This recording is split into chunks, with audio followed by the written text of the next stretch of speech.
Historia de la pedagogía. Sección 101. Cuarta parte. La época contemporánea. 5. La polémica contra el idealismo. 31.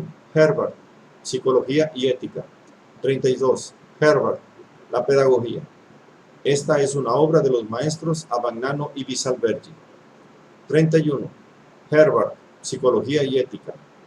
La psicología de Herbart, aunque basada en los fundamentos a priorísticos de que se ha hecho mención, representa una de las expresiones más completas y orgánicas del asociacionismo y se adelanta a la ciencia psicológica propiamente dicha que surgirá en la segunda mitad del siglo XIX. El pluralismo atomístico de su metafísica se proyecta en la vida individual psicológica, donde, como es evidente, la multiplicidad de las representaciones no puede nacer más que del movimiento original de los entes simples. Las representaciones simples, sonidos, colores, etc., son tan elementales y carentes de relaciones internas como deben serlo los actos de autoconservación de los entes simples. El alma no es el objeto propio de la psicología, porque también ella es un real simple e inmutable.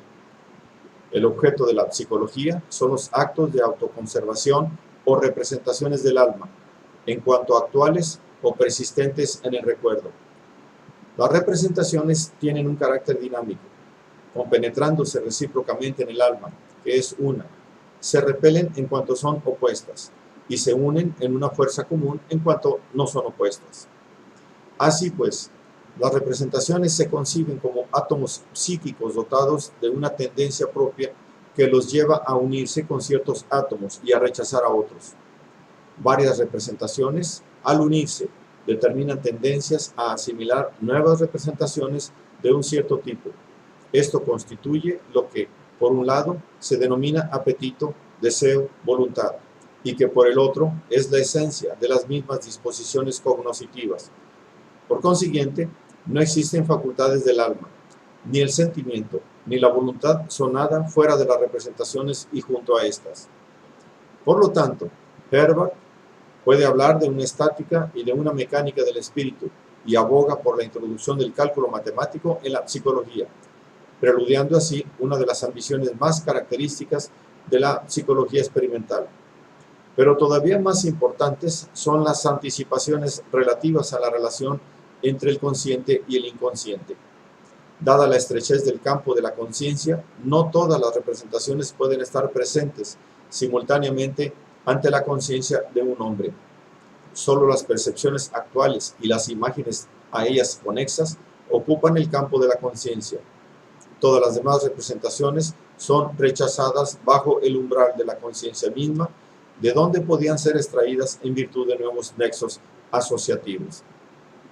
Por lo demás, las representaciones que permanecen en nosotros no forman un mero coacervo aorgánico, sino que están como soldadas en una masa y la personalidad misma no es más que una masa apercibiente central, más estable y articulada, cuya soldadura es el carácter, gracias a la cual es posible la asimilación de nuevas representaciones, es decir, la apercepción.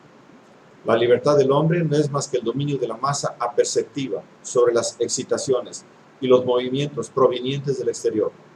Para Herbart, los niños no son verdaderamente libres porque aún no han adquirido un carácter, es decir, una verdadera solidez en la masa de representaciones dominantes. Por otra parte, el carácter mismo, el yo adulto, es susceptible de romperse o escindirse, como sucede en los casos de desdoblamiento de la personalidad, esto es, en ciertas formas de demencia. Según Herbart, la teoría de la organización óptima de la personalidad es la estética, que abarca a un tiempo el arte bello y a la moral. En esto se advierte una derivación de la idea schilleriana del alma bella, aunque elaborándola en el sentido de la antedicha mecánica de las representaciones. En efecto, la experiencia estética depende de la solidez, la extensión y la armonía alcanzada por las representaciones fuerza, en el fondo antagónicas, que constituyen el yo. Las ideas morales están referidas a estos mismos caracteres y son las siguientes: la libertad interior, la perfección, la benevolencia, el derecho y la equidad.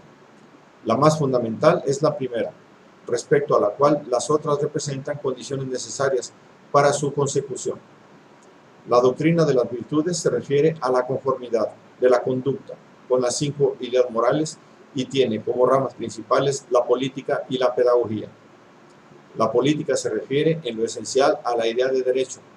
La pedagogía abarca las 5 ideas, pero subraya la de la perfección. 32. Herbart. La pedagogía. La pedagogía tiene fines propios planteados por la ética, pero los medios, como es obvio, se los proporciona la psicología. Ahora bien, educar en vista de la perfección, es decir, de la formación armoniosa y omnilateral de la persona, no significa, con arreglo a la psicología de Herbart, otra cosa que velar por una estructuración lo más amplia y sólida posible de la masa aperceptiva, suministrándole gradualmente las representaciones más oportunas, esto es, las más susceptibles de agregarse armoniosamente con las preexistentes, de manera de constituir una base que permita asimilar con facilidad las siguientes. Esta tendencia de la masa aperceptiva a agregarse nuevas representaciones de un cierto tipo se denomina interés. Por lo tanto, la pedagogía de Herbart es esencialmente una teoría de los intereses. El concepto herbartiano de los intereses está ligado con su principio de la instrucción educativa. Las aptitudes prácticas y los intereses dependen de las representaciones que cada uno posee y son en él más activas. Procurar nuevas representaciones que no sean hábiles ni efímeras significa influir sobre las disposiciones y los intereses, o en otras palabras, instruir significa educar. Los intereses son, en cierto modo, las resultantes de las fuerzas de atracción o repulsión que poseen las diversas representaciones. Por consiguiente, no son ni algo original que preceda a la experiencia, ni algo exterior respecto al patrimonio de conocimientos que posee una persona, sino más bien la vida íntima de ese mismo patrimonio. El interés, dice Herbart, es el concepto cardinal de la instrucción. No es un medio de aprendizaje, sino más bien el fin de éste. Una educación digna del hombre es aquella que promueve ricos y profundos intereses más bien que conocimientos específicos. El interés debe hacer nacer de sí otro interés. Lo aprendido se disipará, pero el interés persistirá por toda la vida. Se pueden distinguir varios tipos de interés. Ante todo, según que se refieran al conocimiento o a la participación en actividades comunes con más de una persona. Los intereses de conocimiento pueden ser empíricos, responden a la pregunta, ¿qué es esto? Especulativos, relativos a los fundamentos y a las leyes de los fenómenos, ¿por qué es esto? Y estéticos, relativos a las relaciones internas y externas de lo que se intuye, ¿cómo es? Los intereses de participación pueden ser simpáticos, o sea, dirigidos hacia los individuos por los que sentimos simpatía o compasión, sociales, enderezados hacia grupos sociales, como la familia o el Estado, y religiosos, referidos al destino mismo de la humanidad y a nuestra relación con el Ser Supremo. El individuo puede desarrollar unilateralmente solo un tipo de interés, o bien, en el ámbito de cada tipo, ciertos intereses particulares y no otros. Uno y otro tipo de unilateralidad son combatidos por Herbart, quien patrocina el principio de la multilateralidad de los intereses.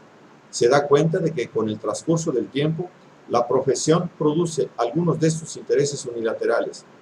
Pero, observa, la profesión no debe aislar a los hombres.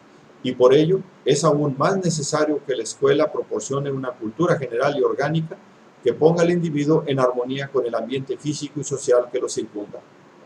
Cultivar los intereses en modo multilateral y armonioso no significa promover un estéril enciclopedismo, ni impartir una instrucción fragmentaria.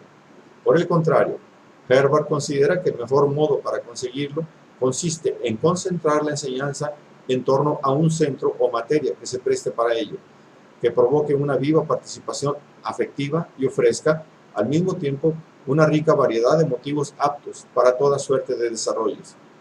Tocante a la enseñanza elemental, indica Por ejemplo, siguiendo Rousseau, en la historia de Robinson Crusoe, un argumento capaz de apasionar a los niños y susceptible del más amplio aprovechamiento didáctico. En los diversos niveles secundarios, según Herbart, es la literatura clásica la que rinde los materiales más preciados, pero más las letras griegas que las latinas. Por lo tanto, el estudio del griego debería preceder al del latín. A este propósito recuerda las felices experiencias personales recogidas por él mismo con alumnos de 9 a 11 años, a los que había logrado hacerles gustar de la Odisea en el texto original, convirtiéndola en centro y ocasión de toda la enseñanza. Por lo tanto, Herbart otorga su predilección a la enseñanza clásica, a la que, por otra parte, quisiera ver enriquecida desde el punto de vista matemático-científico, en obediencia a su principio de la expansión multilateral de los intereses. Dicha expansión debe ser gradual, sólida y disciplinada, como la que es posible realizar en una escuela secundaria libre de preocupaciones utilitarias, de modo de construir al mismo tiempo el patrimonio intelectual y el carácter del educando, que, según el principio de la instrucción educativa, son virtualmente coincidentes.